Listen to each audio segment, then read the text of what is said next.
अस्सलाम वालेकुम डॉक्टर साहब। वालेकुम अस्सलाम।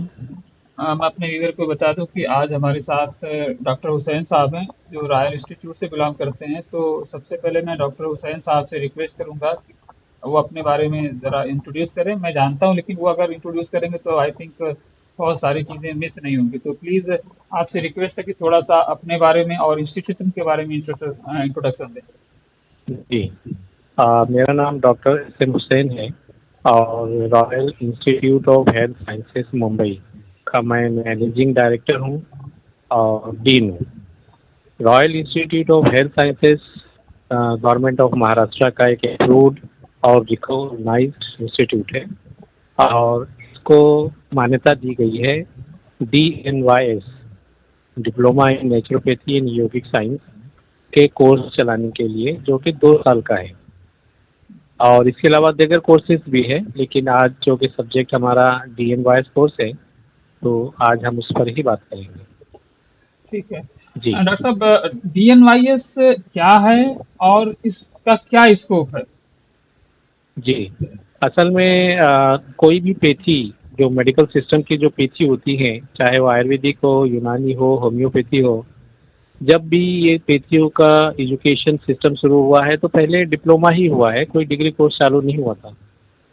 तो बाद में जो है कुछ सालों के बाद उसमें मॉडिफिकेशन किया गया, बहुत सारी चेंजेस हुई, नए रूल्स आए और फिर वो डिग्री कोर्स चालू हुए। उसी तरह जब नेचुरोपैथी को अलग अलग स्टेट गवर्नमेंट ने और सेंट्रल गवर्नमेंट ने मान्यता दी, तो ये हुआ कि नेचुरोपैथी का एजुकेशन को कैसे शुरू किया जाए। तो सबसे पहले नेचुरोपैथी के डिप्लोमा कोर्स चालू किए गए गवर्नमेंट के लेवल पे। तो आज जो ये DNYS जो कोर्स है, असल में ये नेचुरोपैथी का एक शुरुआती कोर्स कह सकते हैं, 2 साल का डिप्लोमा कोर्स है। अब कुछ स्टेट्स में इंडिया के डिग्री भी आ चुकी है, जिसको BNYS कहते हैं। कुछ जगह पे 4 साल और कुछ जगह पे 4.5 साल का ये कोर्स होता है। लेकिन अभी भी बहुत सारे स्टेट हैं इंडिया में जहाँ पर डिग्री कोर्स नहीं चालू हुआ है, तो वहाँ पे फिलहाल वहाँ की स्टेट कोई गवर्नमेंट की तरफ से या जो बोर्ड है उनकी तरफ से एक डिप्लोमा कोर्स जो है नेचुरोपैथी को मान्यता के हिसाब से शुरू किया गया है। स्कोप ये है कि अब डिग्री कोर्स जहाँ है वहाँ के लोग तो वहाँ के बच्चे या स्टूडेंट डिग्री कोर्स कर सकते हैं, और जहाँ पर नहीं है तो ऐसे लोगों के लिए ये एक अपॉर्चुनिटी है कि कम से कम उनके पास एक डिप्लोमा कोर्स है। डिप्लोमा कोर्स करने के बाद जो स्टेट गवर्नमेंट है की तरफ से जो रूल्स होते हैं, और कुछ स्टेट्स में बोर्ड्स हैं तो वो बोर्ड्स रजिस्ट्रेशन देती है। जहाँ पर नहीं है बोर्ड तो वहाँ की जो गवर्नमेंट है वो कुछ ना कुछ इंस्ट्रक्शंस देती है। जैसे गवर्नमेंट ऑफ महाराष्ट्र है, गवर्नमेंट ऑफ महाराष्ट्र का ऐसा है कि महाराष्ट्र स्टेट में अभी स्टेट बोर्ड नहीं है नेचुरोपैथी का, बल्कि नेचुरोपैथी का बोर्ड ना होने की वजह से गवर्नमेंट ऑफ महाराष्ट्र का कहना है कि इसके लिए फ़िलहाल कोई रजिस्ट्रेशन की ज़रूरत नहीं है किसी बोर्ड से, और वो अपना कार्य जो है ऐसा नेचुरोपैथ कर सकते हैं विदाउट कोई बोर्ड के रजिस्ट्रेशन के महाराष्ट्र स्टेट में। इसी तरह के रूल दूसरे स्टेट्स में भी है कि जहाँ पर स्टेट बोर्ड नहीं है वो लोग अपना कार्य कर सकते हैं। धीरे धीरे बोर्ड बन रहे हैं और अब महाराष्ट्र में भी बन जाएगा, क्योंकि इसी साल से बैचलर डिग्री भी चालू हो रही है, जिसको MUHS जो यहाँ की महाराष्ट्र यूनिवर्सिटी है हेल्थ साइंसेस नासिक में, उन्होंने इंट्रोड्यूस किया है DNYS 4.5 साल का। पहला साल अभी शुरुआत, एडमिशन अभी प्रोसीजर चल ही रहा है। तो अब ये ज़रूरी हो गया है कि स्टेट गवर्नमेंट को कि जब यहाँ पे बैचलर डिग्री भी शुरू हो गई है तो इनको काउंसिल या बोर्ड बनाना ही पड़ेगा। तो देर सवेर वो काउंसिल बोर्ड बन जाएगा। जिस दिन काउंसिल बोर्ड बन जाएगा उस दिन डिप्लोमा जो भी किए हैं उनका भी रजिस्ट्रेशन होगा, क्योंकि ये खुद गवर्नमेंट ऑफ महाराष्ट्र का कोर्स है, ये कोई प्राइवेट कोर्स नहीं है। तो इसलिए ये बेनिफिट है उन लोगों के लिए जो बहुत सालों से नेचुरोपैथी कर रहे हैं और उनके पास कोई भी ऐसा डिप्लोमा या सर्टिफिकेशन नहीं है जो गवर्नमेंट का हो। तो उनके लिए अच्छा मौका है कि कम से कम वो एक डिप्लोमा धारक हो जाते हैं और वो भी गवर्नमेंट का, और उनको प्रैक्टिस करने में या क्लिनिक खोलने में उनको आसानी होती है। जी अच्छा, एक चीज़ और, ये मैं समझता हूँ ये उनके लिए भी और भी बेनिफिशियल हो सकता है, जैसे लोग कोई फाइनेंशियल स्टेबिलिटी ना होने की वजह से या लंबा समय जी बहुत ज़्यादा नहीं देना जी चाहते या उम्र हो चुकी है और प्रैक्टिस कर रहे हैं, तो शॉर्ट टर्म में वो इसे करके जो है, जो फाउंडेशन होती है कि विदाउट सर्टिफिकेशन और विद सर्टिफिकेशन को, तो उसे क्रॉस कर जाएंगे। मैं समझता हूँ यहाँ पे जी भी जी हेल्प जी होगा जी। कि एक टाइम बिल्कुल, इसमें जो है। बहुत सही सवाल आपने किया है और बिल्कुल सही बात है। दरअसल दोनों में फाइनेंशियल जो मैटर है वो अलग अलग है। मिसाल के तौर पर अगर हम BNYS कोर्स करते हैं, तो चूंकि ये 4.5 साल का कोर्स है और इसकी फीस लगभग आज की डेट में अप्रोक्सीमेट है, जरूरी नहीं कि वो तो गवर्नमेंट या यूनिवर्सिटी या जो कॉलेज है वो डिसाइड करेंगे कितनी फीस है, लेकिन आप ये पकड़ के चलिए 1 साल की फीस लगभग 1 लाख रुपया जो है वो खर्चा जाएगा। तो वो हिसाब से अगर हम देखते हैं तो फिर रहने का भी खर्चा है, हॉस्टल में रहना पड़ेगा, और खाने पीने का खर्चा है, और दूसरे बहुत सारे खर्चे हैं। तो 4.5 साल का अगर हम हिसाब लगाते हैं तो लगभग 6 से 7 लाख या उससे ज़्यादा खर्चा जा सकता है। वही चीज़ अगर वो डिप्लोमा करता है तो चूंकि ये 2 साल का ही है, फीस बहुत कम है, और हॉस्टल की नॉर्मली ज़रूरत इसलिए नहीं पड़ती है कि जो लोग कॉलेज है वो लोकल एरिया में होता है, आसपास के जो लोग हैं वही उसमें आते हैं, और आसानी के साथ वो अपने घर में रहते हैं, घर से कॉलेज में आते हैं, तो उनका हॉस्टल फीस बच जाती है, खाने पीने का खर्चा बच जाता है। तो जो है उनका लगभग अगर हम सब खर्चा मिलाकर भी पकड़े तो मुझे नहीं लगता है कि 1 लाख से ऊपर जाएगा। तो जो फर्क है वो 1 लाख और 7 लाख का है। डिप्लोमा जो है वो सारे खर्चे मिलाकर भी जो है वो 1 लाख के ऊपर नहीं जाएगा, और लेकिन अगर डिग्री का कोर्स करते हैं तो उनका कम से कम 6-7 लाख रुपए लगभग जा सकता है, या उससे ज़्यादा भी जा सकता है। अच्छा डॉक्टर साहब, यहीं पे एक चीज़ और क्लियर करते हैं। अक्सर एक क्वेरी बनेगी कि अभी जैसे मान लें बहुत जगहों पे शायद नीट का जो कॉन्सेप्ट है वो कहीं कहीं अप्लाई है कि नहीं है, वो बता दीजिए इसमें, और BNYS में, और हमें तो पता है कि DNYS में नहीं है, तो इन दोनों में डिफ्रेंशिएट करके बता दीजिए कि जी नीट। हाँ, ये भी एक बहुत अच्छी बात है कि जैसे जिनकी उम्र हो गई है या जो लोग अब पढ़ नहीं सकते हैं ज़्यादा आगे, तो उनके लिए और नीट का एग्ज़ाम नहीं दे सकते, क्योंकि BNYS यानी जो डिग्री कोर्स है उसके लिए नीट फिलहाल महाराष्ट्र में नीट अपीयर कंपलसरी है। क्वालिफाइड होना ज़रूरी तो नहीं है, लेकिन वो नीट का इम्तिहान उसको उसमें बैठना चाहिए, नीट का इम्तिहान देना चाहिए। ये शर्त जो है गवर्नमेंट ऑफ महाराष्ट्र ने लगाया हुआ है। लेकिन डिप्लोमा जो कोर्स है इसके लिए कोई शर्त नहीं है, उसके लिए सिर्फ 12वीं पास होना चाहिए। और ख़ास बात यह है इसमें कि वो चाहे आर्ट्स से हो, कॉमर्स से हो या साइंस से हो, किसी भी स्ट्रीम का बच्चा है तो वो डिप्लोमा वाला कोर्स कर सकता है। लेकिन डिग्री वाला अगर करना है तो उसके लिए साइंस कंपलसरी है, साइंस कंपलसरी है और नीट भी कंपलसरी है। तो ये जो फ़र्क है इसमें जो है ज़्यादातर लोग जो पुराने हैं, उम्रदराज हैं, या जो लोग अब इतना वक्त नहीं है कि वो नीट का पढ़ाई कर सकें या दे सकें, तो उनके लिए डिप्लोमा आसान है। अपने आप को लीगलाइज कर सकते हैं, डिप्लोमा करके वो अपने आप को सही तरीके से प्रैक्टिस में आ सकते हैं। कोई लिमिटेशन है क्या एज की DNYS के लिए या BNYS नहीं, में नहीं दोनों के लिए भी किसी की लिमिटेशन नहीं है, चाहे डिप्लोमा हो चाहे डिग्री हो। फिलहाल पहले लिमिटेशन रखी जाती थी, वो हटा दी गई है। नेक्स्ट क्वेश्चन है, क्या सेंट्रल काउंसिल में रजिस्ट्रेशन के लिए, चाहे BNYS हो चाहे DNYS हो, उसके लिए क्या स्टेट काउंसिल का रजिस्ट्रेशन होना जरूरी है, या डायरेक्ट NRP में रजिस्ट्रेशन कर सकता है बंदा BNYS या DNYS करने के बाद? नहीं, असल में स्टेट का जो होता है मैटर वो स्टेट वालों के लिए होता है, और सेंट्रल काउंसिल असल में बनाने का मकसद ये होता है, जिस तरह सब पैथी है उनकी एक सेंट्रल काउंसिल होती है, उसी तरह नेचुरोपैथी की भी एक सेंट्रल काउंसिल बनाई गई है। उसके दो रीज़न थे। एक रीज़न तो ये था कि बहुत सारे स्टेट हमारे इंडिया में ऐसे हैं जहाँ पर स्टेट काउंसिल नहीं है या स्टेट बोर्ड नहीं है। तो ऐसी सूरत में जो लोग डिग्री धारक थे उन लोगों के लिए बहुत दिक्कत हो रही थी। डिग्री करने के बाद भी उनके पास कोई रजिस्ट्रेशन नहीं होता था, तो उनको बहुत परेशानी थी। इसलिए गवर्नमेंट ने सबसे पहले ये किया कि एक सेंट्रल काउंसिल बना दिया जिसको NRB बोलते हैं, जो नेशनल रजिस्ट्रेशन बोर्ड है, नेचुरोपैथी रजिस्ट्रेशन बोर्ड है। तो फिलहाल बोर्ड को तो दिल्ली में होना चाहिए था, लेकिन गवर्नमेंट की अपनी पॉलिसी है, उन्होंने सेंट्रल काउंसिल को पूना में इस्टेब्लिश किया है, जो भी उनका रीज़न हो। लेकिन सेंट्रल काउंसिल का रजिस्ट्रेशन कंपलसरी नहीं होता है, बल्कि सेंट्रल काउंसिल का एक बेनिफिट होता है। सेंट्रल काउंसिल में अगर कोई रजिस्ट्रेशन कराता है तो उसका मतलब होता है वो इंडिया में किसी भी स्टेट में प्रैक्टिस कर सकता है, जरूरी नहीं कि वो किसी पर्टिकुलर स्टेट का हो। और अगर वो स्टेट में रजिस्ट्रेशन कराता है तो उसका मतलब होता है वो जिस स्टेट में रजिस्ट्रेशन कराया है सिर्फ उसी स्टेट में ही प्रैक्टिस कर सकता है, दूसरे स्टेट में नहीं जा सकता। इसलिए हर हर जो डिप्लोमा या डिग्री धारक है उनको सेंट्रल का मौका मिलता है तो सेंट्रल रजिस्ट्रेशन कराना ही चाहिए।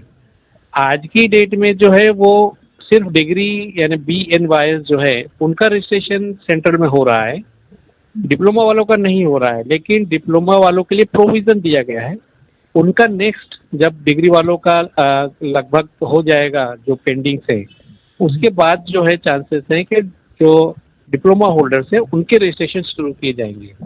लेकिन खास बात अब ये है कि जैसे महाराष्ट्र की मैं बात करूं या दूसरे स्टेट में जहां पर ऑलरेडी काउंसिल हैं, वहां पर अगर बैचलर डिग्री शुरू हो गई है तो वहां पर फिर दोनों चीज़ का रजिस्ट्रेशन होगा, क्योंकि वो उसी स्टेट का डिप्लोमा और उसी स्टेट का डिग्री है, इसलिए उनका रजिस्ट्रेशन स्टेट में होगा।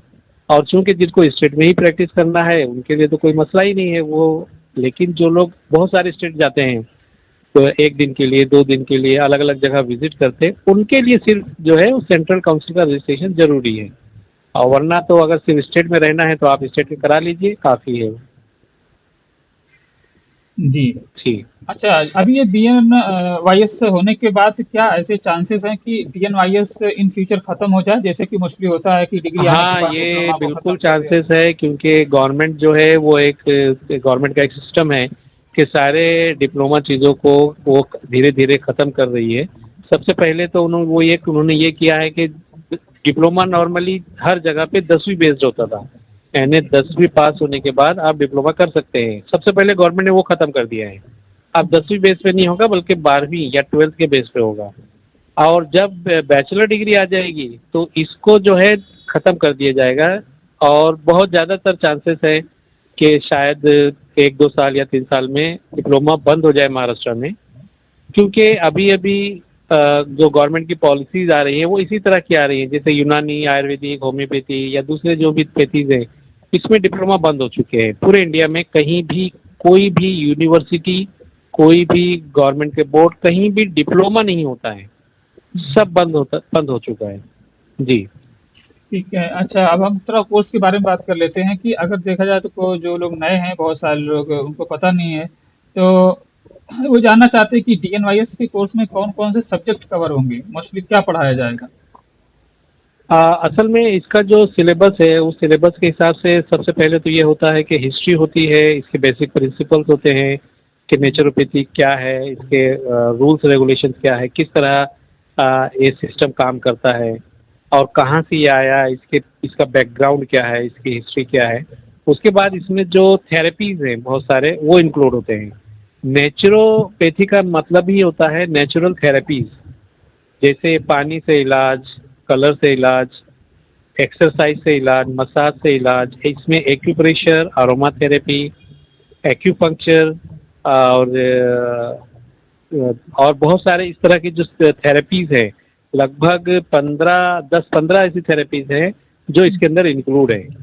वो सारी थेरेपीज़, मड थेरेपी है, कलर थेरेपी है और रिफ्लेक्सोलॉजी है, एक्यूप्रेशर भी इसमें आ रहा है। तो ये सारी चीज़ें जो है दरअसल वो नेचुरोपैथी में आती है, जिनका वो इस्तेमाल कर सकते हैं। एक क्वेश्चन में जो कॉन्फ्लिक्ट का रीजन भी बन सकता है, अगर मैं चाहूंगा आप उस पर रोशनी डालें। हम जैसा कि जानते हैं कि अक्यूपंक्चर यहाँ पे काउंसिल स्टैब्लिश हो चुकी है और उसने एक्वायर किया हुआ है हिजामा अक्यूपंक्चर, एक्यूप्रेशर, हिजामा, TNS, मोक्सा, प्लम्बिसम, कैटकेट, रिफ्लेक्सोलॉजी, कलर थेरेपी, सबको।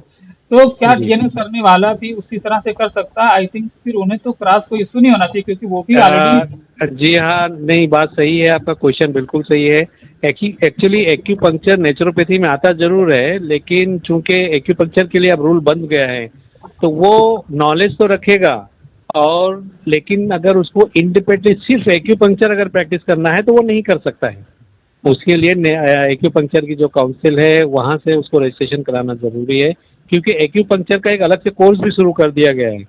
जी। वो सिर्फ एक पार्ट है अवेयरनेस या नॉलेज के लिए, जो नेचुरोपैथ को दे तो दी जाएगी, लेकिन वो फुल फ्लैश अगर एक्यूपंक्चर ही करना है तो नहीं कर सकते, बल्कि वो इसका पार्ट है। कहीं ज़रूरत पड़ी, इमरजेंसी बोलो या कुछ पढ़ो, तो उसका वो इस्तेमाल जरूर कर सकता है, लेकिन ये बोल के कि मैं एक्यूपंक्चरिस्ट हूँ वो नहीं कर सकता है।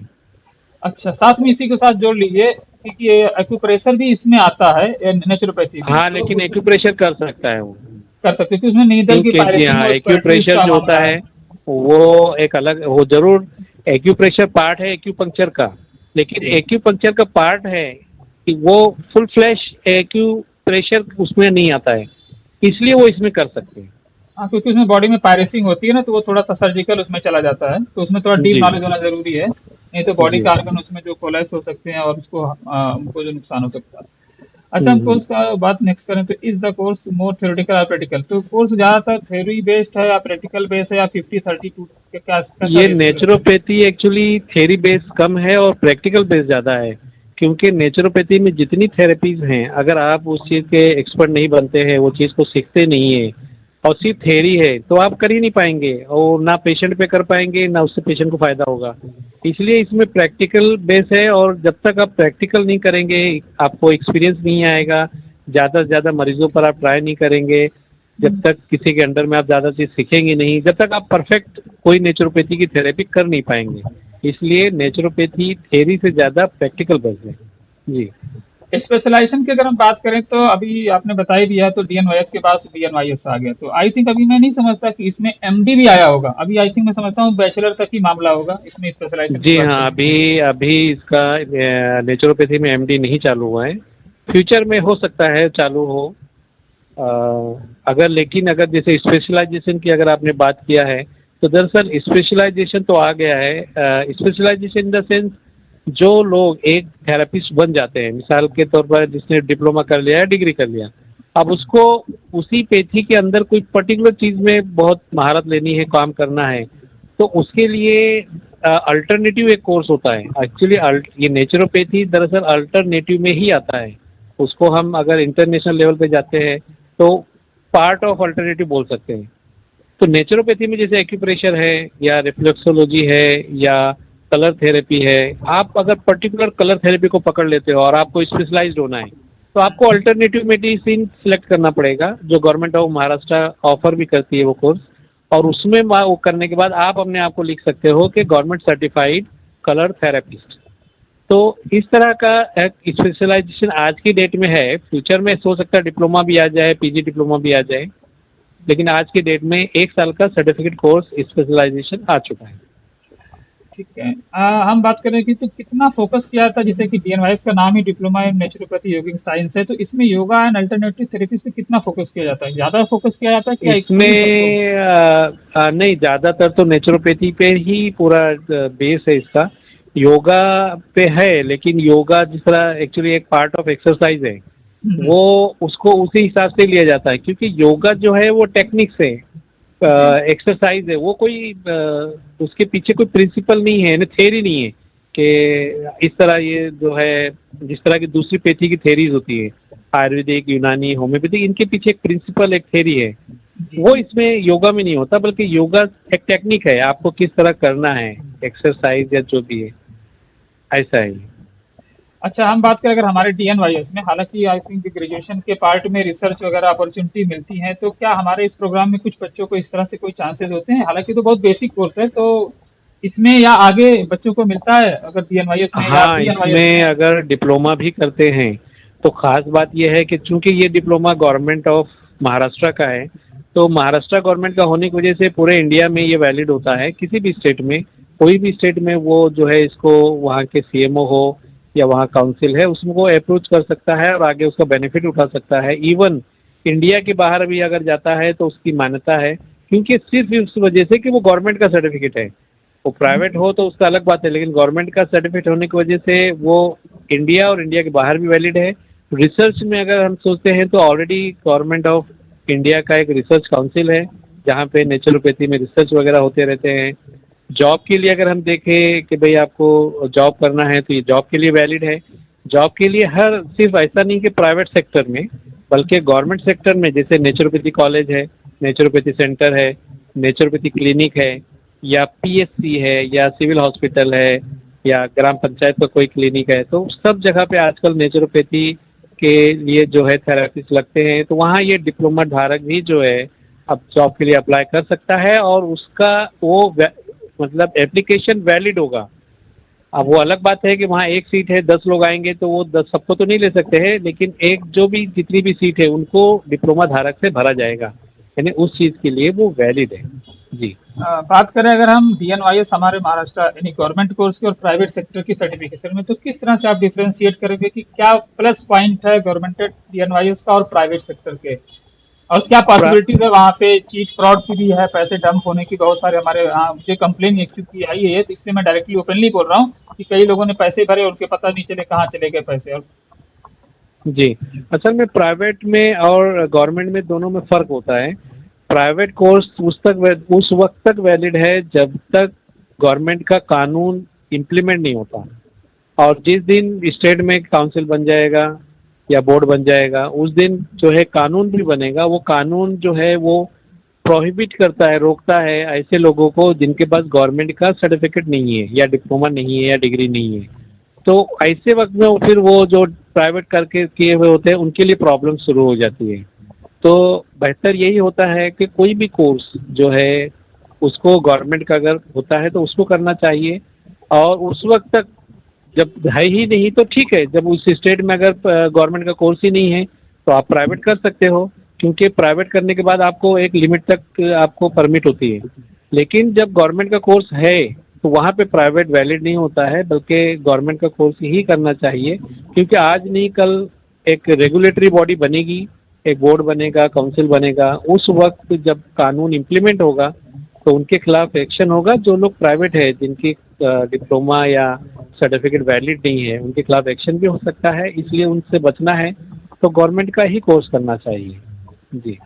नेक्स्ट क्वेश्चन की बात करें तो आपने हालांकि पहले ही क्लियर कर दिया है, लेकिन फिर भी दोबारा इसको क्लियर कर दें कि DNYS महाराष्ट्र बोर्ड से करने के बाद जो है क्या वो कहीं भी पूरे स्टेट में प्रैक्टिस कर सकता है, और वहाँ पे भी अगर काउंसिल है तो उसमें भी रजिस्ट्रेशन करा सकता है कि नहीं? जो डिप्लोमा कोर्स है गवर्नमेंट ऑफ महाराष्ट्र का नेचुरोपैथी में DNYS, ये कोर्स करने के बाद एज पर गवर्नमेंट जो महाराष्ट्र की है, महाराष्ट्र के अंदर कहीं भी वो प्रैक्टिस कर सकता है, अपना सेंटर खोल सकता है, वेलनेस सेंटर खोल सकता है, अपना क्लिनिक खोल सकता है, और ऐसा नेचुरोपैथ वो प्रैक्टिस कर सकता है। महाराष्ट्र के बाहर दूसरे स्टेट्स में जहाँ पर काउंसिल नहीं है, या अगर काउंसिल है तो वो काउंसिल में आप जाके उस चीज़ को रजिस्ट्रेशन के लिए बोल सकता है। वो अलग बात है कि कुछ स्टेट में जो अभी तक रेगुलेटरी बॉडी है वो ठीक से काम नहीं कर रही है, उनके कानून पर ठीक से बने हुए नहीं है जो कि होना चाहिए। लेकिन अगर वहाँ बोर्ड नहीं है, नहीं है, तो जैसे CMO है तो वहाँ पर बिल्कुल वो उनको कांटेक्ट कर सकता है, वहाँ पर वो वैलिड है हर डिस्ट्रिक्ट में। जैसे खासतौर से यूपी या बहुत सारे ऐसे स्टेट है जहाँ CMO काम देखते हैं, तो गवर्नमेंट का सर्टिफिकेट जो महाराष्ट्र का है वो हर स्टेट के CMO एक्सेप्ट करते हैं और उनको अपने यहाँ रजिस्ट्रेशन देते हैं। जी। क्या CMO का कॉन्सेप्ट महाराष्ट्र में भी है? नहीं, महाराष्ट्र के अंदर डायरेक्ट स्टेट का वो कॉन्सेप्ट है, CMO के अंडर में कोई चीज़ नहीं आती है, बल्कि उनको जो भी कंट्रोल है वो स्टेट की एक ही बॉडी जो बोर्ड है तो उससे होगा, नहीं है तो नहीं होगा। ठीक है। एक बहुत ही मोस्ट कॉमन क्वेश्चन है जो अक्सर लोग कंफ्यूज रहते हैं कि हम अपने जो भी थेरेपी सेंटर है, क्लिनिक है, वेलनेस सेंटर, क्या नाम रखें और उसके अगेंस्ट में मेरे पास क्या होना चाहिए? सपोज दैट एक बंदा DNYS किया, एक बंदा DNYS किया, तो DNYS वाला तो कंफ्यूज रहता है कि मैं क्लिनिक रखूं, वेलनेस सेंटर रखूं, थेरेपी या हीलिंग सेंटर रखूं। इसके बारे में जरा रोशनी डालें कि कहीं कोई कॉन्फ्लिक्ट क्रिएट होता है क्या क्लिनिक के नाम से या वेलनेस के नाम से, या नहीं होता है, और कौन रख नहीं, सकता है? नाम से कोई कॉन्फ्लिक्ट नहीं होता है। आज तो जो है साबुन के नाम के साथ भी क्लिनिक लग रहा है, एक जो मोटर गैरेज वाला होता है वो भी लिखता है मोटर क्लिनिक। तो क्लिनिक का वर्ड अगर इस्तेमाल करते हैं तो उससे कोई प्रॉब्लम नहीं है। अलबत्ता चूंकि थेरेपी वाले जो होते हैं वो जो आज लेटेस्ट कॉन्सेप्ट है मार्केट के अंदर वो वेलनेस सेंटर है। जी। तो सबसे अच्छा नाम जो होता है अगर नेचुरोपैथी वालों को कोई रखना है तो वेलनेस सेंटर रखना चाहिए, क्योंकि सब लोग इवन आज आयुर्वेदिक वाले जो है उनके सारे क्लिनिक वो वेलनेस सेंटर रखे हुए हैं, वो क्लिनिक नहीं लिखते हैं बल्कि वेलनेस सेंटर लिखते हैं। वेदा वेलनेस सेंटर, हमदर्द वेलनेस सेंटर, इस तरह के जो लोग नाम इस्तेमाल कर रहे हैं। तो जब आयुर्वेदिक और यूनानी वाले वो लोग वेलनेस सेंटर लिख रहे हैं, होम्योपैथी वाले में तो नेचुरोपैथी वालों को भी लिखना चाहिए। अलबत्ता अगर वो क्लिनिक भी लिखते हैं नेचर केयर क्लिनिक तो कोई प्रॉब्लम नहीं है। क्लिनिक लिखने से ऐसा किसी की पाबंदी नहीं है, जो सुइटेबल उसको हो वो लिख सकता है। एक्चुअल क्या है ना, लोगों के माइंड में एक चीज भरी है कि क्लिनिक लिखना बहुत अच्छी बात है, वेलनेस सेंटर नहीं, जबकि उन्हें पता नहीं कि वेलनेस इंडस्ट्री में जितना पैसा कमा रहा है ना, एक बंदा, मेरे जी। अपने एक्सपीरियंस की बात है, एक GP प्रैक्टिस करते हुए मैं देखता हूँ 50-60 रुपए के 3 खुराक दवा देता है, जबकि वहीं वेलनेस सेंटर वाला एक बार में तो 500 नहीं, 1000 2000 से लेके जी 5 लाख की बिल्कुल फीस बिल्कुल काटता है। तो मैं भी बिल्कुल। अपने स्टूडेंट को यही बताना चाहता हूँ कि देखो, आप अपने अंदर कोई भी एक एक्सपर्टीज रखो। वेलनेस सेंटर की इंडस्ट्री बहुत बड़ी है। मैं आए दिन बड़े बड़े वेबिनार लोगों के अटेंड करता रहता हूँ, सिर्फ यही देखने के लिए वो कर क्या रहे हैं। वो किसी भी एक चीज को लेकर डाइट एंड न्यूट्रिशन के ऊपर बात करके लोगों को गोल्डन और डायमंड डॉक्टर साहब मेंबरशिप लोग लाखों में सेल कर रहे हैं। जी जी जी। तो ये हो रहा है। तो मैं भी यही चाहता हूँ कि जो भी हो वो अपने नॉलेज को इसी DNYS को करके आप ऐसा नॉलेज अपने पास रखिए कि जो यूनिक हो और लोगों को उससे हेल्थ बेनिफिट मिले। फिर आप उनसे कहीं ज्यादा कमाएंगे वेलनेस के नाम पे। हर आदमी वेलनेस चाहता है, कोई दवाई नहीं खाना चाहता इन द एंड। जी जी जी।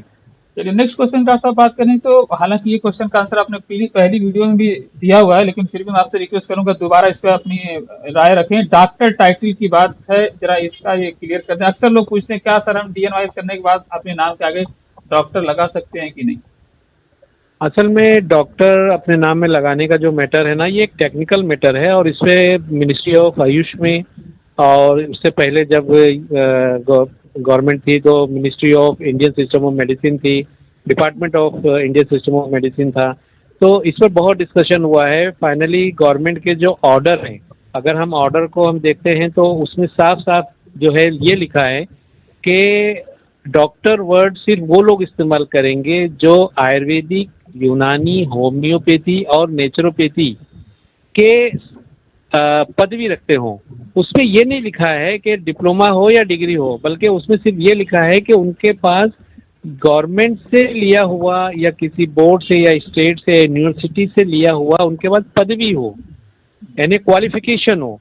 उसमें गवर्नमेंट ने ये स्पेसिफाई नहीं किया है डिप्लोमा या डिग्री। तो इन जनरल इसका मतलब ये होता है कि जो लोग क्वालिफाइड हैं पर्टिकुलर पैथी के अंदर, जिसका नाम जो है गवर्नमेंट ने मेंशन किया है, वो लोग डॉक्टर लिख सकते हैं। लेकिन चूंकि ये एक कॉन्फ्लिक्ट चल रहा है और अक्सर लोगों में ये थोड़ा सा इस बात को लेके बात डॉक्टर के लिए आती है, तो मेरा सजेशन ये है आफ्टर जो है लीगल डिस्कशन विद जो है गवर्नमेंट, वो ये है कि DA ने डिप्लोमा करने के बाद आप डायरेक्ट डॉक्टर ना लिखें, बल्कि काउंसिल में रजिस्ट्रेशन का वेट करें। आप जब काउंसिल में आपका एक बार रजिस्ट्रेशन हो जाता है उसके बाद आप लिखेंगे तो वो ज़्यादा बेटर है। और जब तक रजिस्ट्रेशन नहीं होता है उस वक्त तक आप इसको अवॉइड करें, क्योंकि अभी तक वैसे भी ये डिप्लोमा धीरे धीरे बंद होने वाला है। लेकिन दिमाग में एक चीज़ ज़रूर रखें कि डिप्लोमा चाहे नेचुरोपैथी का हो, आयुर्वेदिक का हो, यूनानी का हो, होम्योपैथी का हो, वो डॉक्टर आज भी हैं डिप्लोमा वाले। इवन कुछ तो ऐसे हैं कि वो डिप्लोमा भी नहीं है उनके पास। यहाँ तक के यूपी के एक बोर्ड था हिंदी साहित्य सम्मेलन, वहाँ से वैद्य विशारद आयुर्वेद रत्न जो होता था, इवन वो डॉक्टर अगर लिख सकता है कानून के हिसाब से, तो एक नेचुरोपैथी का जो है थेरेपी जिसके पास डिप्लोमा है वो क्यों नहीं लिख सकता। लेकिन चूंकि कॉन्फ्लिक्ट में ना जाते हुए बेहतर ये है कि आप अपने आप को पहले नेचुरोपैथी लिखें, और जब आपके पास काउंसिल का रजिस्ट्रेशन हो जाएगा तब आपको वो काउंसिल वाला खुद ही लिख के दे देगा आपको कि आप क्या हो, और उसके बाद आप उसका इस्तेमाल करें। या अगर आपको डॉक्टर वर्ड मतलब लिखना ही है, उसके बहुत सारे रास्ते हैं। जरूरी नहीं है कि आप सिर्फ ये DNYS के को बेस बना के DR लिखना चाहें। उसके लिए आप अलग से कांटेक्ट करें, लीगल एडवाइस हम देते हैं उसकी जो है उस बारे में। तो आप उस रास्ते से जाके आप अपने नाम में नेचुरोपैथ बनना एक अलग चीज़ है, आप एक बहुत बड़ी चीज़ बन रहे हो, और DR लिखना एक अलग चीज़ है। एक नेचुरोपैथ नहीं है वो भी DR अपने साथ लिख रहा है, तो वो कैसे लिख रहा है उसके लिए आप अलग से जो स्टूडेंट है वो कांटेक्ट करें, उनको बताया जाएगा कि भाई इस रास्ते से आप DR ले लो, लिखो। दोनों अलग अलग चीज़ रहेंगी। ठीक है जी। इसके लिए मैं यही बीच में कह देना चाहता हूँ कि जो लोग हमसे या डॉक्टर साहब से ऑनलाइन 1-to-1 कंसल्टेशन लेना चाहते हैं, उसके लिए हमारा पेज है, वो हमारे नंबर 9833629288 पे मुझे अप्रोच कर सकते हैं। मैं लिंक से सेंड करूंगा, वो चाहे हमारा नाम मेंशन करे चाहे डॉक्टर नौशाद का नाम मेंशन करे, उन्हें कॉल अरेंज करवा दी जाएगी। हाँ, बट इंडिविजुअल नंबर उनको डॉक्टर साहब का आपको नहीं शेयर किया जाएगा, मेरे थ्रू ही उनका रहेगा, क्योंकि इससे बहुत डिस्टर्बेंस होता है। एनीवे इसके बारे में इन द एंड और भी बता दूंगा। नेक्स्ट क्वेश्चन पे हम आते हैं। तो आपने पहले ही बता दिया कि ये DNYS पूरी इंडिया में कहीं पे भी जो है वैलिड होगा। तो अगर हम बात करें तो क्या ये अब्रॉड में भी इस बेस पे जाके कोई भी नौकरी कर सकते हैं, वहाँ के लिए भी वैलिड माना जाएगा, क्योंकि गवर्नमेंटेड आई थिंक है। तो जी हाँ, असल में चूंकि ये गवर्नमेंट का डिप्लोमा है, इसलिए इंडिया के बाहर, खास तौर से मिडल ईस्ट, यूएसए, कनाडा और यूरोप में ये वैलिड है। लेकिन फॉरेन कंट्रीज में एक रूल होता है कि बाहर से जब कोई, जैसे मिडल ईस्ट में ही ले लो एग्जांपल के तौर पर, अगर कोई डिप्लोमा धारक नेचुरोपैथी का मिडल ईस्ट में काम करना चाहे, जैसे दुबई में या जो भी वहाँ मिडल ईस्ट में कंट्रीज हैं, तो उनको वहाँ एक टेस्ट देना होता है। वो टेस्ट उनको पास करना पड़ता है। उस टेस्ट को पास करने के बाद बाकायदा उनको एक लाइसेंस मिल जाता है और वो वहाँ पर जॉब भी कर सकते हैं, या अगर उनको प्रैक्टिस करना है तो उसके लिए जो भी रूल्स होंगे उसको वो अपना कर वो भी कर सकते हैं। लेकिन बेटर यह है कि जॉब के लिए उनको वैलिडिटी है। जॉब सिर्फ टेस्ट देना है, पर टेस्ट देने के बाद उनको जॉब के लिए परमिशन मिल जाएगा। ठीक है। नेक्स्ट क्वेश्चन है, क्या इंस्टीट्यूशन लाइसेंस या सर्टिफिकेशन लेने में कोई हेल्प करता है? लाइसेंस की बात करें, सर्टिफिकेशन तो इंस्टीट्यूट देगा ही, क्योंकि करवा रहा है तो देगा, उसमें हेल्प करेगा ही। लाइसेंसिंग की जी, बात करें तो किस तरह से हमारा जो रॉयल इंस्टीट्यूट चूंकि हेल्प करता है? सिंपल सी बात है कि भाई हमारा स्टूडेंट जो हमारे कॉलेज से पढ़े हैं, तो उनकी जो भी गाइडलाइंस है उनको आखिरी तक वो हम बिल्कुल करेंगे। उनको उनका जब डिप्लोमा कंप्लीट हो जाएगा उसके बाद रजिस्ट्रेशन के जो भी प्रोसीजर है उसके लिए हम पूरा हेल्प करते हैं कि भाई आप अपना ये चीज़ तैयार करो। इसके लिए इवन अगर ज़रूरत पड़ेगी तो हम काउंसिल या बोर्ड में, हमारे कॉलेज की तरफ से आदमी जाएगा और उनको सबमिशन वगैरह जो करना है वो भी करने में हेल्प करेगा। जो भी है वो हमारी तरफ से पूरी हेल्प होगी। यहीं पे एक रोशनी और भी डाल दें कि एनपीडब्ल्यूए बाहर से आए हुए बच्चों में किस तरह से हेल्प करता है और क्या रोल अदा करता है और रजिस्ट्रेशन कराने में? अब इसमें यह है कि भाई हमारे यहाँ से उन्होंने नहीं किया, इन केस ऐसा है कि वो दूसरे स्टेट के हैं या दूसरे जगह से क्वालिफाइड हैं, तो हमारी एक एसोसिएशन है एनपीडब्ल्यूए। तो शर्त यह है कि भाई पहले आप हमारे एसोसिएशन का मेंबर बनिए। मेंबर बनने के बाद आपको मेंबर सर्टिफिकेट और आपको मेंबरशिप आई कार्ड इशू होता है। उसके बाद आपकी जो भी प्रॉब्लम्स हो या जो भी हेल्प चाहिए, जो भी गाइडलाइन चाहिए, वो आपको फ्री ऑफ चार्ज किया जाता है। आपको अगर आपका रजिस्ट्रेशन का मैटर है तो उसके लिए भी, चाहे वो सेंट्रल काउंसिल का हो या स्टेट का हो, क्योंकि सेंट्रल काउंसिल चूंकि महाराष्ट्र में है इसलिए हमारे लिए वो इजी है। तो जो दूसरे स्टेट के लोग हैं जब मेंबर हमारे एसोसिएशन के हो जाते हैं तो उनको हम हेल्प करते हैं कि भाई अगर आपका सेंट्रल का काम है तो हम उनको बताएंगे कि आप ऐसा ऐसा कीजिए। तो अगर इन केस वो भी नहीं कर सकते हैं, वो चाहते हैं कि एसोसिएशन ही सारा उनका ऑनलाइन भी काम करे या जो भी पेपर वर्क है, वो डॉक्यूमेंटेशन है, वो सब करे, तो उसका जो फीस है काउंसिल का वो फीस उनको देना होता है। इसके अलावा जो असिस्टेंट या हेल्प करने के लिए जो अलग से हमारे जो डिपार्टमेंट है उनकी जो भी सर्विस चार्ज छोटा मोटा होता है, ज़्यादा अमाउंट नहीं होता है, वो उनको अलग से देना पड़ता है, वो हम करवा देते हैं। जैसे ऑनलाइन सबमिशन है, डीटीपी है, ये सारा काम का जो खर्चा है वो कैंडिडेट को बेयर करना है। अगर वो खुद करता है तो हम खुद गाइड करते हैं कि आप जाइए इस वेबसाइट पे जाइए, ऐसा कीजिए, इसके बाद ये कीजिए, इस तरह फीस। लेकिन अगर वो नहीं करता है तो किसी और को हमको करवाना पड़ता है, तो वो चार्ज उसको देना पड़ता है। बाकी हमारी तरफ से पूरी हेल्प की जाती है। एक दो क्वेश्चन को मैं एक साथ ही मिक्स करूंगा ताकि आप दोनों को मिला के ही आंसर दे दें। एक है demand naturopathy compare to the conventional medicine के, और साथ ही में आपने पहले बताया कि future scope of naturopathy in India and globally क्या हो सकता है। जैसा कि आज हम जानते हैं कि ज़्यादातर लोग एलोपैथ की तरफ जाते हैं, बट आफ्टर दैट हर कोई चाहता है कि भाई मुझे दवाई ज़्यादा नहीं खानी हो, कैसे मैं ठीक हो जाऊँ अपनी डाइट या लाइफ स्टाइल मेंटेन करके। तो दोनों में ज़रा डिफ्रेंशिएट कर दें, और इजी वे और लाइफ लॉन्ग और लाइफ सेविंग और कॉस्ट इफेक्टिव, कॉस्ट सेविंग और फ्यूचर स्कोप के बारे में ज़रा लाइफ हाईलाइट करें। असल में नेचुरोपैथी एक ऐसा पैथी है जिसको गवर्नमेंट ऑफ इंडिया प्रमोट कर रही है। आपको ये हैरत होगा कि जो हमारी आज की गवर्नमेंट है और जो हमारे राष्ट्र के प्रधानमंत्री मोदी जी है, वो इस पर बहुत ज़्यादा मतलब अटेंशन किए हुए हैं और इसकी हर तरफ से जो है इसको प्रमोट कीजिए के लिए वो इंस्ट्रक्शंस भी दे रहे हैं। तो ये इसकी वजह से ये हो रहा है कि अब नेचुरोपैथी की डिमांड्स इतनी बढ़ रही हैं कि वो दिन दूर नहीं है जो हर गवर्नमेंट के हर हॉस्पिटल में एक नेचुरोपैथी आपको ज़रूर मिलेगा। गवर्नमेंट के जितने पीएचसी प्राइमरी हेल्थ सेंटर हैं उसमें भी मिलेगा, जितने जिला परिषद के क्लिनिक हैं, सिविल हॉस्पिटल, सब जगह फिक्स कर दी जाएगी कि भाई आपको जिस तरह आप आयुर्वेदिक, यूनानी, होम्योपैथी वालों का एक डॉक्टर रखते हो तो आपको नेचुरोपैथी वाला भी एक रखना पड़ेगा। तो इससे फायदा ये होगा कि आज आज की डेट में मैं आपको बताऊं कि जॉब निकल रहे हैं, इवन महाराष्ट्र में निकल रहे हैं। हेलो डॉक्टर साहब, आपकी आवाज़ चली गई बीच में, तो थोड़ा 1 सेकंड 1 मिनट के पीछे से बोलिएगा। जो गवर्नमेंट ऑफ इंडिया जो है वो नेचुरोपैथी को बहुत ज़्यादा प्रमोट कर रही है। इवन दूसरी पैथियों के मुकाबले आप कह सकते हैं कि होम्योपैथी, यूनानी या जो दूसरी थेरेपीज हैं उनको इतना प्रमोट नहीं कर रही है जितना नेचुरोपैथी को कर रही है। और वो दिन दूर नहीं है जब इंडिया के हर गवर्नमेंट इंस्टीट्यूशन में, सिविल हॉस्पिटल में, जिला परिषद में, प्राइमरी हेल्थ सेंटर में और हर रेलवे स्टेशन पे जो क्लिनिक्स वगैरह आजकल शुरू की गई है गवर्नमेंट की तरफ से, उस सब में एक नेचुरोपैथी जो उनको बिठाया जाएगा। तो ये बहुत ही एक अच्छी अपॉर्चुनिटी है कि नेचुरोपैथी के का डिमांड इतना बढ़ेगा कि हर एक को जॉब भी मिलेगा। जो लोग खुद प्रैक्टिस करना चाहे वो प्रैक्टिस कर सकते हैं। इनकी कॉलेज खुलना शुरू हो गई है, तो जिसकी वजह से जो लोग टीचिंग या एकेडमिशियन बनना चाहते हैं वो उसमें भी जा सकते हैं। और मॉडर्न सिस्टम जो दूसरे एलोपैथिक दवाओं के साइड इफेक्ट सबको मालूम है, हर आदमी नेचुरोपैथी चाहता है।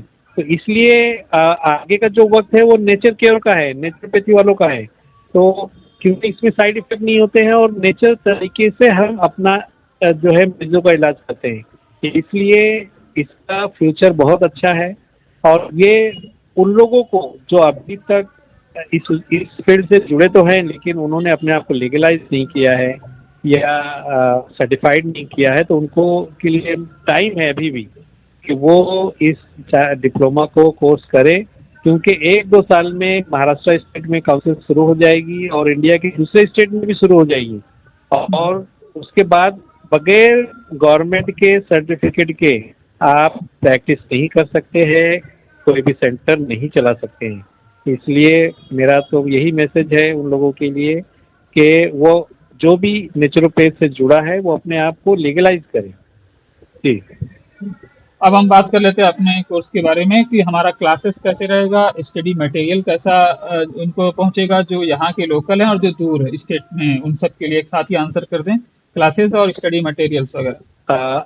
एज पर गवर्नमेंट रूल ये चूँकि ये एक रेगुलर कोर्स है जो बाकायदा इसके लेक्चर्स होते हैं डेली, और लेकिन हमने इसमें बहुत सारे ऑप्शंस रखे हैं। कभी कभार किसी वजह से बच्चा अगर नहीं कॉलेज पहुंच पाता है तो उनके लिए हमने ऑनलाइन सिस्टम भी रखा है ताकि उनका कोई चीज़ मिस ना हो और उनको बाकायदा सारी चीज़ें स्टडीज उनकी होते रहे। इसके अलावा ई बुक्स का भी हम इस्तेमाल करते हैं, ऑनलाइन नोट्स भी हम देते हैं, प्रिंटेड नोट्स भी देते हैं और ट्रेनिंग वर्कशॉप भी हम बीच बीच में करते रहते हैं।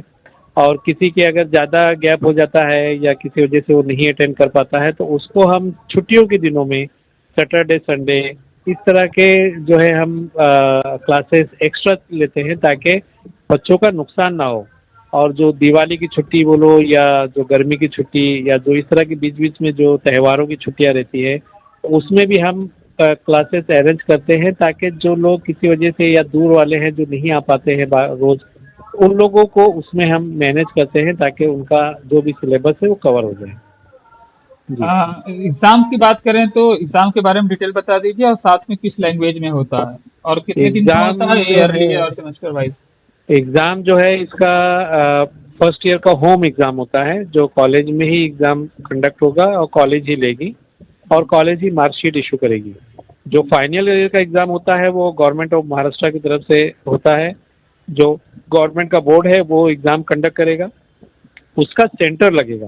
सेंटर जो है वो बॉम्बे में कहीं भी लग सकता है या थाने में कहीं भी लग सकता है, वो गवर्नमेंट के ऊपर डिपेंड। जिस तरह 10th या 12th का एग्ज़ाम्स होते हैं उसी तरह उसका एक सेंटर होता है, आपको उस सेंटर पे बच्चों को जाके एग्ज़ाम देना होता है। प्रैक्टिकल एग्ज़ाम कॉलेज में होगा, सिर्फ थ्योरी एग्ज़ाम जो 6 सब्जेक्ट हैं वो 6 सब्जेक्ट के थ्योरी एग्ज़ाम उनको सेंटर पे जाके देने होंगे। जी, तो इसका मतलब 6 सब्जेक्ट मतलब 6 डेज जाएगा उनको जो है 6 डेज प्रैक्टिकल होगा, 6 डेज थ्योरी होगा। जी, 12 दिन लगते हैं। लैंग्वेज की बात करें किन 2 लैंग्वेज में एग्जाम देते हैं? हाँ, लैंग्वेज का ऐसा है कि चूंकि गवर्नमेंट अपना ये गवर्नमेंट ऑफ महाराष्ट्र कोर्स है तो इसमें जो है मराठी या इंग्लिश सिर्फ 2 लैंग्वेज का ऑप्शन है। या तो आपको और क्वेश्चन पेपर भी एक ही वक्त पे दोनों आता है, अगर आप मराठी में देना है तो मराठी में दीजिए, इंग्लिश में देना है तो इंग्लिश में दीजिए, मिक्स नहीं दे सकते हैं। कोई भी एक लैंग्वेज स्टूडेंट को चुनना है, या तो मराठी या तो इंग्लिश। जी, क्या हमारा जो इंस्टीट्यूशन है ये किसी और हॉस्पिटल या वेलनेस सेंटर से एफिलिएटेड है या इस तरह से कोई रिकमेंडेशन करता है उसको? हमारा कई हॉस्पिटल के साथ और वेलनेस सेंटर और नेचुरोपैथिक सेंटर के साथ टाइप है, जहाँ पर हम उनको विजिट कराते हैं, ट्रेनिंग के लिए भेजते हैं और उनको आज मॉडर्न डेवलपमेंट क्या हो रहा है इसमें वो बताने के लिए हम विजिट करवाते हैं। जी। अच्छा, एक और क्वेश्चन है, अगर दूर वाला बच्चा, हालांकि अब तो कोई ऐसा पॉसिबल नहीं है क्योंकि ये डिप्लोमा कोर्स है, तो फिर भी एक राउंड रफ क्वेश्चन पूछ लेते हैं, क्या अगर इस तरह कोई बच्चा रहना चाहे तो कोई हॉस्टल फैसिलिटीज वगैरह हमारी तरफ से होती है या उसे सेल्फ अरेंज करना पड़ेगा? वैसे हमारे पास हॉस्टल की फैसिलिटी नहीं है, लेकिन अगर बच्चा दूसरे इलाके से आया है और यहाँ तो हम आसपास में बहुत सारे ऐसे जो है पेइंग गेस्ट या पीजी हॉस्टल होते हैं, मतलब कुछ लोग जो है ऐसा पेइंग गेस्ट रखते हैं, तो वो हम अरेंजमेंट कर देंगे, उसमें कोई इशू नहीं है। बहुत बहुत शुक्रिया डॉक्टर हुसैन साहब का अपना कीमती वक्त देने के लिए। अब मैं ये चाहूँगा डॉक्टर साहब अगर कुछ उनके जहन में हो, हालांकि उन्होंने बहुत ही वेल तरीके से जो है पूरी बातें एक्सप्लेन कर दी। हाँ, एक क्वेश्चन रिगार्डिंग फीस वगैरह के लिए वो किस तरह से हमसे कांटेक्ट कर सकते हैं?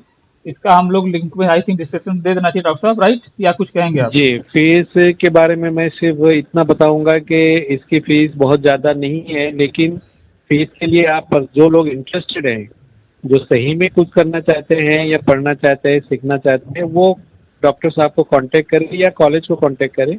वहाँ पर उनको बताया जाएगा कि फीस जो है वो किस तरह, फीस को 3 पार्ट में पेमेंट का सिस्टम दिया है। एक तो ये है कि एप्लीकेशन के साथ उनको एक पार्ट पेमेंट देना है, उसके 2 या 3 महीने के बाद एक पेमेंट देना है, फिर 2 या 3 महीने के बाद, यानी टोटल 3 इंस्टॉलमेंट रहेंगे। इसमें कोई ईएमआई फैसिलिटी नहीं होगी, बल्कि सिर्फ 3 इंस्टॉलमेंट के जरिए उनको 1 साल की फीस देना है। सेकंड ईयर में भी इसी तरह 3 पार्ट में उनको पेमेंट करना रहेगा फीस।